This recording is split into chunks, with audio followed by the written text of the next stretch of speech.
Mira, 28, fled Chicago with a secret burning in her chest, only to find a cryptic note on her rusty pickup in rainy Portland. Her ex, a charming liar, vanished, leaving her broke, pregnant, and desperate. But when a stranger promises answers, Mira's quiet life explodes into a thrilling hunt for truth, justice, and a second chance. One note, one choice, and everything changes. The rain in Portland fell like it had a grudge, drumming against the roof of an old pickup truck parked near the abandoned docks. Water streamed down the cracked windshield, smearing the glow of a lone street lamp into blurry streaks. The air carried the scent of wet earth and rust, and the wind howling off the Willamette River slipped through the truck's gaps, rattling its frame. Inside, the chill bit deep, the dampness clinging to everything. But for the 28-year-old woman behind the wheel, it was home, the only shelter she had left after 5 months of scraping by. Her black hair, tangled and soaked from a recent dash through the downpour, stuck to her cheeks, and her brown eyes, once sharp with ambition, now stared blankly ahead, dulled by a weariness too heavy to name. In the back, nestled in a pile of worn blankets, slept her 6-month-old son, a small bundle in a thrift store jacket that barely kept out the cold. His soft breathing cut through the rain's relentless patter, and she kept glancing over her shoulder, as if to reassure herself he was still there. She'd rolled into Portland from Chicago, running from a life that had crumbled to dust. 5 months ago, things had looked different. She'd had a gig at a coffee shop, a cramped rental apartment, and a man who swore he'd give her the world. He was a mechanic with a wide grin and hands that smelled of gasoline, a charmer who could have walked out of a movie. But the promises were hollow. One day, he was gone, leaving her with an empty bank account and a pregnancy test showing 2 stark lines. Staying in Chicago wasn't an option. Every street corner screamed betrayal. Every familiar face carried pity or judgment she couldn't bear. So she'd packed what little she had into this rust bucket pickup, pointed it west, and driven until the gas ran low and the skyline turned gray. Portland wasn't a dream destination. It was just where she'd landed, broke and pregnant, with nowhere else to go. Now, her days blurred into survival. She hauled crates at the docks when she could, her arms aching from the weight, her back stiff from sleeping on the truck's lumpy bench seat. The cash barely covered formula and diapers, let alone a roof over their heads. She'd tried crashing with a distant cousin for a week, but the guy's place reeked of stale beer, and his wandering eyes made her skin crawl. The truck was safer, hers, at least, even if it leaked and groaned like it might give up any day. She kept her head down, dodging questions from the dock workers who muttered about the chick with the kid. Her hands, once soft, were calloused now, nails chipped from prying open boxes or scrubbing the dashboard clean of grime. She didn't talk about Chicago, didn't call anyone back home. The past was a locked door, and she'd thrown away the key. Tonight, though, something shifted. She wiped the fog from the windshield with a rag, her breath visible in the dim cab, when a flicker caught her eye, a scrap of paper, soggy and fluttering under the wiper blade. Frowning, she cracked the door, the rain pelting her arm as she snatched it. The ink was smudged but legible. I know about him. Meet me at Driftwood Diner, 8 p.m. No name, just a crude sketch of a jagged arrow. Her stomach twisted, a jolt of adrenaline cutting through the exhaustion. Who left this? No one knew she was here. She parked in this forgotten lot by the docks precisely because it was off the radar. She scanned the shadows, the hulking shapes of cranes and rusted shipping containers looming through the mist, but the place was dead quiet save for the storm. Her fingers tightened around the note, the paper crinkling. A trap? A scam? She'd learned the hard way not to trust easy offers. But that hymn, it clawed at her, dragging up memories of a voice she'd tried to bury. She glanced at the clock on the dash, 7:12 p.m., its green digits flickering. The diner wasn't far, a greasy spoon near the waterfront she'd passed a dozen times. She could make it, but the idea of dragging her son out into this mess made her hesitate. He stirred in the back, a tiny whimper escaping as he shifted under the blankets. Her chest tightened. Whatever this was, it wasn't random. Someone had watched her, tracked her here. The thought sent a shiver down her spine, colder than the rain. She tucked the note into her jacket pocket, her mind racing. Ignore it, and she'd spend the night jumping at every sound, wondering who'd found her. Go, and she might step into something worse. But curiosity, or maybe desperation, won out. She turned the key, the engine sputtering to life with a reluctant growl, and pulled out of the lot, the wipers slapping a frantic rhythm against the glass. The road ahead shimmered wet and black, leading her toward answers she wasn't sure she wanted. Whatever waited at that diner, it was the first crack in the wall she'd built around her broken life, and she couldn't look away. The Driftwood Diner sat squat and unassuming on a corner near Portland's waterfront, its neon sign buzzing faintly, the D flickering like a dying pulse. Rain streaked the grimy windows, blurring the glow of yellow light spilling onto the slick pavement. Inside, the air hung thick with the smell of burnt coffee and frying oil, the kind of place where the jukebox played scratchy tunes no one requested. The woman eased her pickup into a spot across the street, the engine coughing as it shut off. She sat for a moment, hands gripping the wheel, the note from her windshield now a damp wad in her pocket. Her dark hair dripped onto her jacket, and her brown eyes darted to the rearview mirror, checking on the small shape in the back seat. Her 6-month-old son slept on, oblivious, his tiny chest rising under a patched blanket. She'd almost left him in the truck, almost, but the thought of him alone in the dark, even for an hour, twisted her gut. So she bundled him up, slung a worn diaper bag over her shoulder, and stepped into the storm. The diner's bell jingled as she pushed through the door, the baby cradled against her chest. A few heads turned, truckers hunched over mugs, a waitress wiping the counter with a bored swipe, but most ignored her. She scanned the room, her pulse ticking up. The note had said 8 p.m., the clock above the counter read 8:03. She slid into a booth near the back, the vinyl seat creaking under her weight, and settled her son in her lap. His soft warmth steadied her, a tether to something real amid the uncertainty. She pulled the note out, smoothing it on the table, the jagged arrow sketch staring back like a taunt. I know about him. The words looped in her head, sharp and insistent. Who was him? The man who'd left her high and dry in Chicago? Or someone else, some shadow from a past she tried to outrun? At 8:05, a figure approached, mid-30s, lean, with a weathered leather jacket and a jawline marked by a thin scar. He moved with a quiet purpose, sliding into the booth across from her without a word. His gray eyes flicked over her, then to the baby, before settling back on her face. You're the one from the docks, he said, his voice low and rough, like gravel under boots. It wasn't a question. She stiffened, her arms tightening around her son. Who are you? How do you know where I park? He leaned forward, elbows on the table, unfazed by her edge. Name's Sam. I'm a freelancer. Been watching the lots around here. Saw your truck. Figured you're not just passing through. Her stomach dropped. Watched her? She fought the urge to bolt, her free hand curling into a fist. That doesn't explain the note. What do you want? Sam reached into his jacket, pulling out a creased photo, and slid it across the table. She glanced down, a man, mid-30s, dark hair, a cocky smirk, standing outside a dive bar. Her breath caught. It was him, the mechanic, the liar, the one who'd vanished with her savings and her trust. Recognize him? Sam asked, watching her closely. She nodded, her throat dry. Yeah. What's he to you? Sam's jaw tightened, a flicker of something, anger, maybe, crossing his face. He's a con. Been running games from Chicago to the coast. Scams women, schemes cash, disappears. Left a mess I've been cleaning up for 2 years. He tapped the photo. Last I heard, he was headed this way. Then I saw you, same look in your eyes as the others he's burned. Her mind spun, pieces clicking into place. You think he's here? In Portland. Sam shrugged. Maybe. Or close. He's slippery, but he's got patterns. I've got leads, bars he's hit, aliases he's used. But I need help pinning him down. She stared at him, mistrust warring with a spark of hope. Why me? I've got nothing left to give. Sam's gaze softened, just for a second, before hardening again. You've got more than you think. You knew him, where he hung out, what he said. And you've got that. He nodded at her son, who stirred, letting out a small coo. He's why you'll fight. I'm offering a deal. Help me catch him. And there's a reward, enough to get you out of that truck. The words hit like a punch. Money. A way out. She'd been scraping by on dock wages, every dollar stretched thin between formula and gas. The truck was a lifeline, but it was also a cage, cold, cramped, a constant reminder of how far she'd fallen. She studied Sam, searching for the catch. What's in it for you? Why chase him? He hesitated, then leaned back, crossing his arms. He took something from me too. Not cash, something I can't get back. Let's just say I don't sleep till he's done. His tone was flat, but the weight behind it hung heavy. She chewed her lip, the baby shifting against her. What's the plan? She asked finally, her voice barely above a whisper. Sam pulled a small notebook from his pocket, flipping it open. Start with what you remember, places, names, anything he let slip.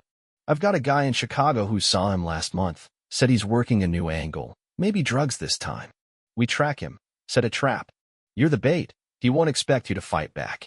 Her heart thudded. Bait. The word sent a chill through her, but the image of that smirk, that photo, fueled a slow burn of anger. And if he's dangerous, she pressed. Sam met her eyes, unflinching. He is. But I've got your back. You in. The diner hummed around them, clinking plates, a laugh from the counter, but for her, it narrowed to this moment. She looked down at her son, his tiny hand clutching her sleeve, and felt the weight of a choice. Yeah, she said, her voice steadying. I'm in. Sam nodded, sliding the photo back into his jacket. Good. Meet me tomorrow, same time, at the old cannery by the river. Bring whatever you've got on him. He stood, tossing a few bills on the table, and paused. Keep that kid close. He's why this matters. Then he was gone, melting into the rain outside. She sat there, the notes still damp under her fingers, her mind racing. She didn't know if Sam was a savior or a snake, but he'd cracked open a door she'd thought was bolted shut. The mechanic wasn't just a ghost anymore. He was a target. And she wasn't running this time. She hugged her son tighter, the first flicker of fight waking in her chest. Whatever came next, she'd face it head on. The Portland docks smelled of diesel and salt, the air thick with the groan of cranes and the slap of waves against rotting pilings. The woman shoved another crate onto a pallet, her arms burning under the weight, her dark hair tied back in a messy knot. Rain had given way to a damp fog that clung to everything, muting the morning into shades of gray. Her boots scuffed the wet concrete as she worked, her breath puffing out in short bursts. In a makeshift sling across her chest, her 6-month-old son fidgeted, his small hands tugging at the straps. She'd rigged the carrier from an old scarf and some duct tape, a rough fix, but it kept him close while she hauled cargo for a handful of bucks an hour. The other dock hands shot her sidelong glances, their murmurs about the girl with the baby, a low hum she'd learned to tune out. She didn't care what they thought. She just needed the cash. Her shift dragged on, the weight of the night before pressing heavier than the crates. That diner meeting, the scarred man, Sam, and his deal, had left her wired, her mind churning with questions.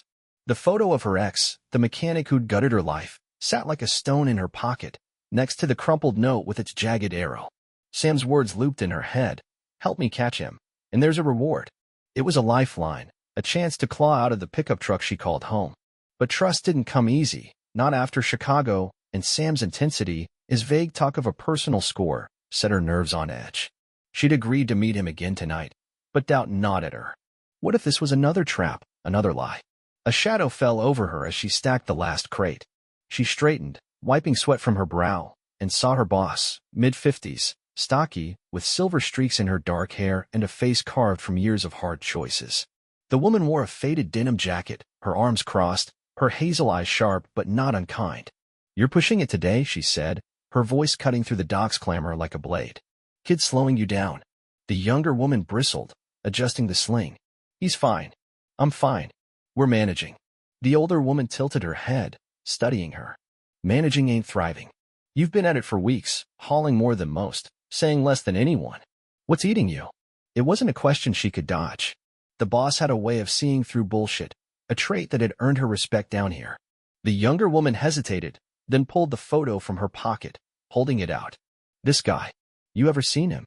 The boss took it, her expression tightening as she studied the smirking face, dark hair, mid-30s, a bar's neon sign glowing behind him. Yeah, she said finally, her tone dropping low. That's my nephew. Haven't laid eyes on him in years, not since he cleaned out my savings and bolted. She handed the photo back, her jaw set. Why's he matter to you? The younger woman swallowed, the words sticking in her throat. He's the father. Left me in Chicago with nothing but this. She nodded at her son, who cooed softly, oblivious to the storm brewing around him. The boss's eyes widened, flicking to the baby, then back to her. Jesus. You're sure? Dead sure, she replied, her voice steady despite the shake in her hands. Met a guy last night, Sam. Says he's a con, been tracking him. Wants my help to bring him down.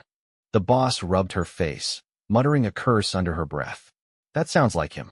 Always was a snake. Charming till he got what he wanted. Stole 10 grand from me. Left me scrambling to keep this job. She paused, her gaze settling on the baby. That mark on his wrist, the arrow.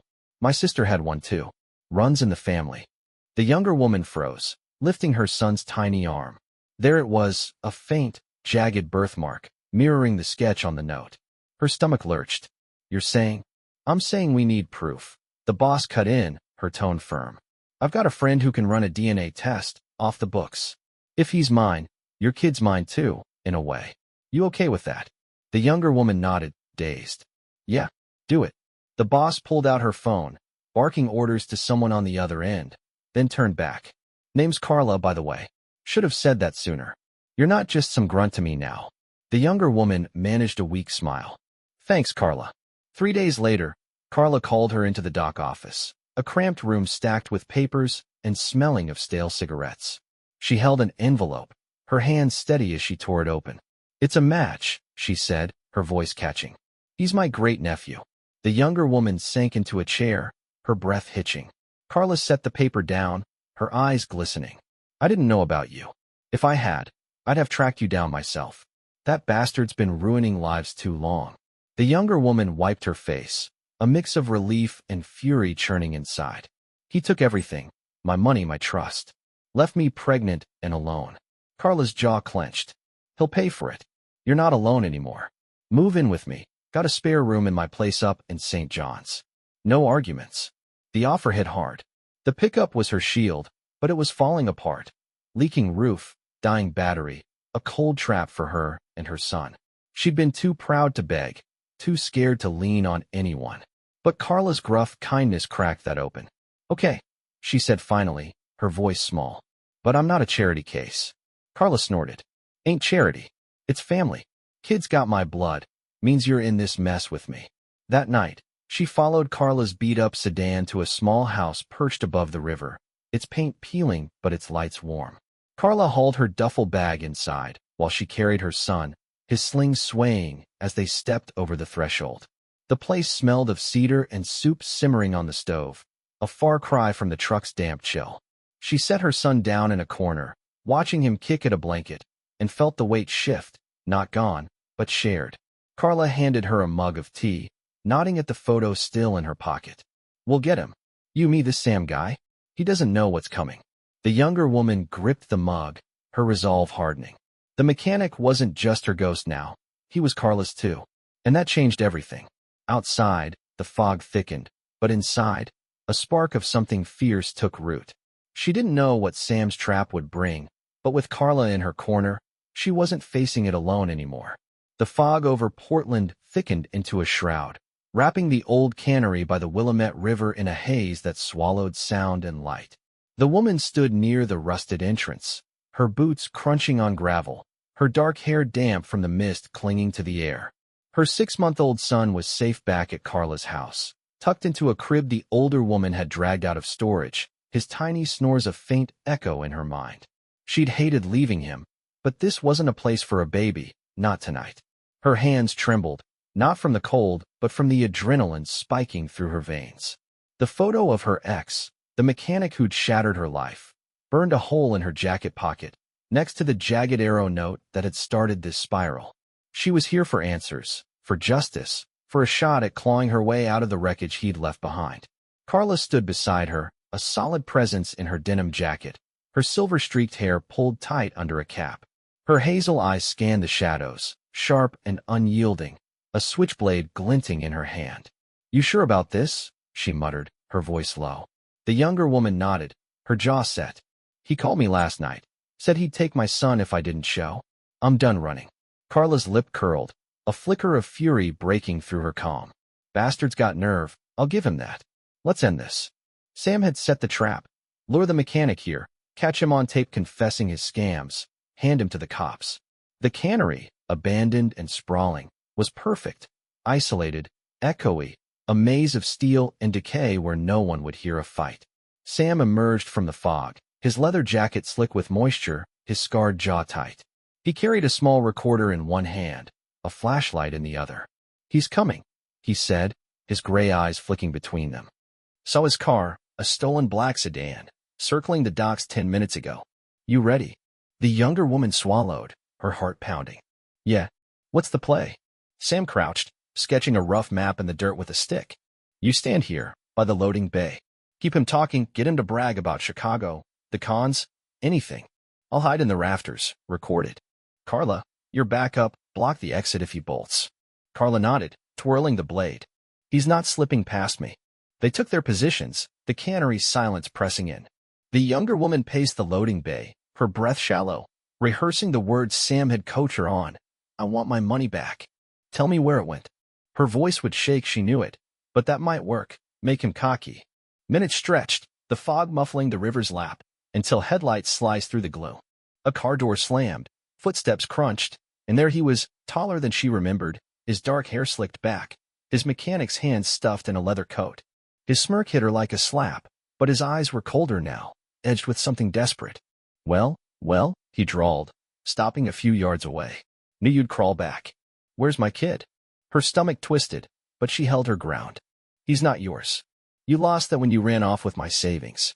He laughed, a jagged sound that echoed off the cannery walls. Your savings? Sweetheart, that was pocket change. You should have seen the haul in Chicago, couple grand off a bar owner. Easy. You were just practice.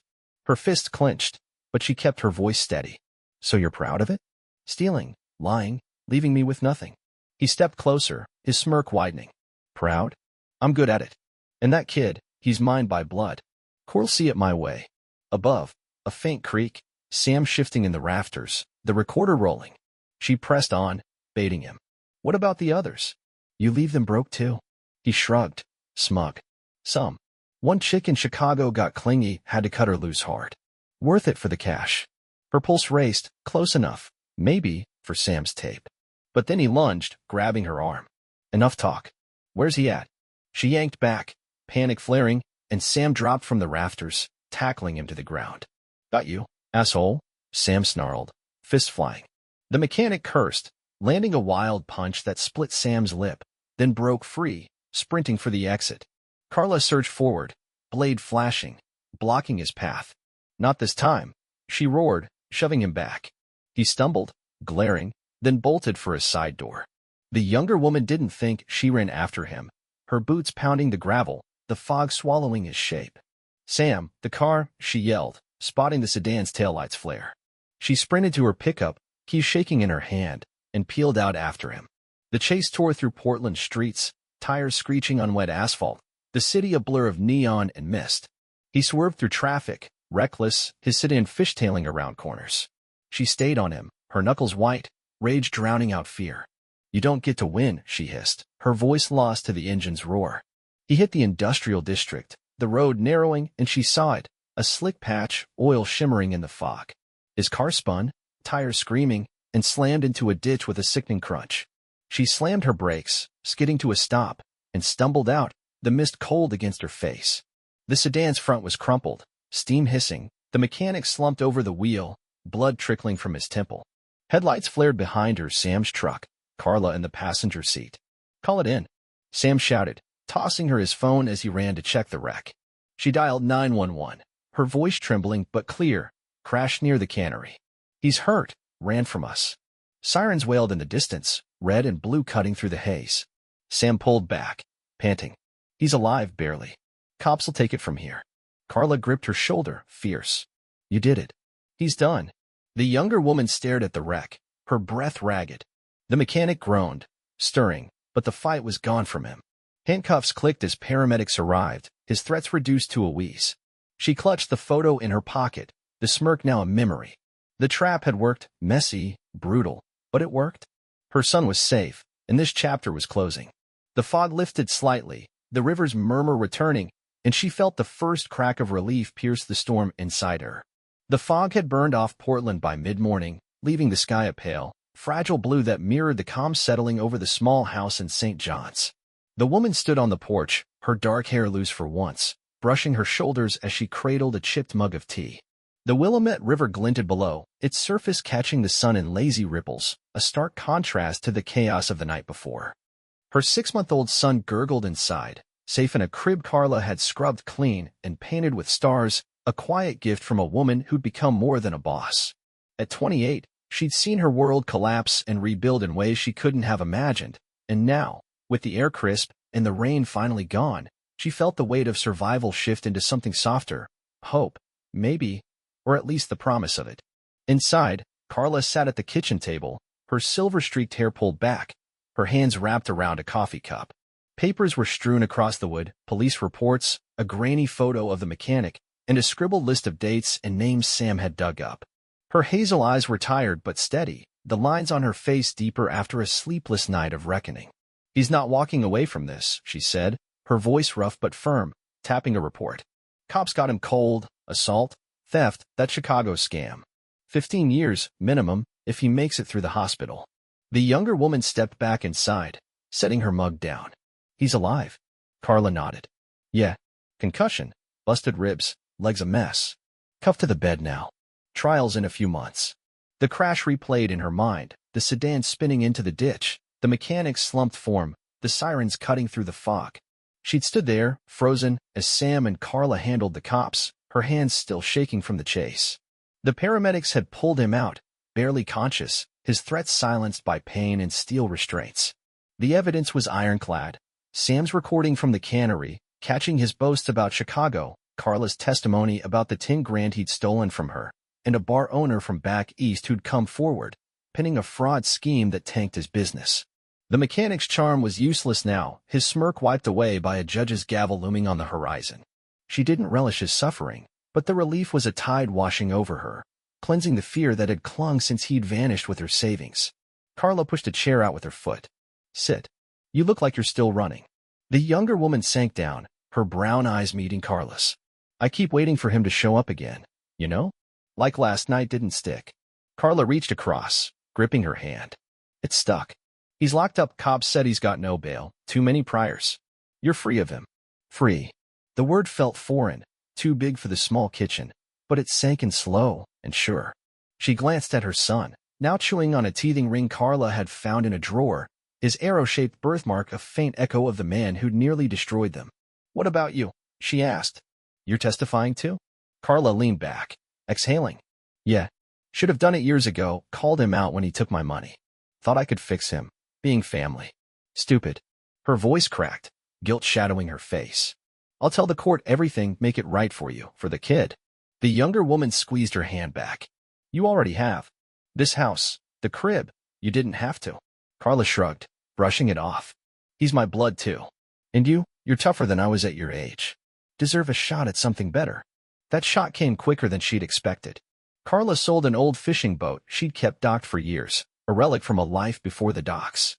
"Never used it anyway," she'd grumbled, but the cash, 5 grand, landed in the younger woman's lap with a single condition: get yourself an education. She enrolled in night classes at Portland Community College the next day, picking nursing, something steady, something that could heal instead of break. "I've seen enough ruin," she told Carla over dinner, her son babbling in a high chair. "Maybe I can fix some of it." Carla grinned, rare and bright. "You'll be damn good at it." Got the grit. The hardest bridge to mend came later that week. She dialed her mom in Chicago, her fingers shaky as she paced the living room. The line rang twice before a warm voice answered. "Hello." Her throat tightened. "Mom, it's me." A pause, then a rush of worry. "Where have you been?" "I've called a dozen times." The story spilled out: Chicago, the mechanic, the pregnancy, the truck, the chase. She braced for a lecture, but her mom just listened, her silence heavy with love. "Why didn't you tell me?" she asked finally, soft. "I was scared you'd hate me," the younger woman admitted, tears welling. "Hate you? You're my girl. I'm flying out. I need to see you see him." Her mom arrived 3 days later, gray hair in a braid, arms wide. She hugged her daughter tight, then scooped up the baby, laughing through tears. "He's perfect," she whispered, kissing his forehead. The younger woman broke, the shame she'd carried dissolving in that embrace. Her mom rented a tiny place nearby. Carla chipped in for the deposit and settled in, babysitting while her daughter hit the books. The house filled with small joys, her son's first crawl across the floor, Carla building him a toy boat, her mom knitting a blanket. It wasn't riches, but it was roots, steady ground after months of sinking. One evening, she walked her son along the riverfront, the air cool, the city lights dancing on the water. At 29 now, she felt the scars of betrayal, of fear, but they'd forged her into something stronger. The mechanic was a ghost in a cell, his power stripped by law and time. Sam had vanished after the crash, leaving a note at Carla's. "He's finished. Take care." She didn't know his full story, but she owed him this piece. Carla and her mom flanked her now, a family stitched from chaos, and she smiled. "We're good, little guy," she murmured to her son, his hand gripping her finger. The future wasn't certain, school would be grueling, money tight, but she had a foundation, a purpose. The past faded like mist, and ahead, the horizon glowed.